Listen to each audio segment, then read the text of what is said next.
Et justement, le président russe Vladimir Poutine a réussi à donner une forte impulsion au marché pétrolier en annonçant que la Russie se préparait à geler sa production, une chose que les pays de l'OPEP demandent depuis des années.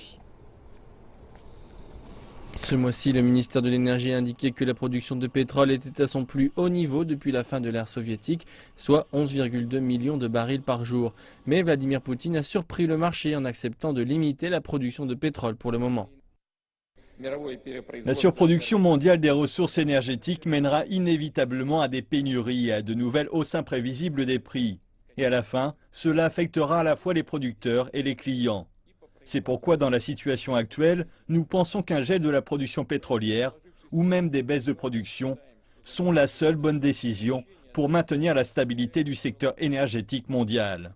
Dans une interview avec Bloomberg News à Istanbul, le secrétaire général de l'OPEP, Mohamed Barkindo, a dit aux médias qu'ils étaient confiants quant aux engagements de la Russie, bien qu'il soit encore trop tôt pour assigner des objectifs de production par pays. Mohamed Barkindo a ajouté qu'il était optimiste sur le fait que les non-membres de l'organisation aideraient à réduire la production. L'organisation des pays exportateurs de pétrole demande à la Russie, qui ne fait pas partie de l'organisation, de geler sa production depuis des années, mais Moscou insistait toujours sur le fait que cela était techniquement impossible. Pour les analystes, le changement de ton est dû à l'effondrement des prix qui a laissé un trou dans le budget du gouvernement.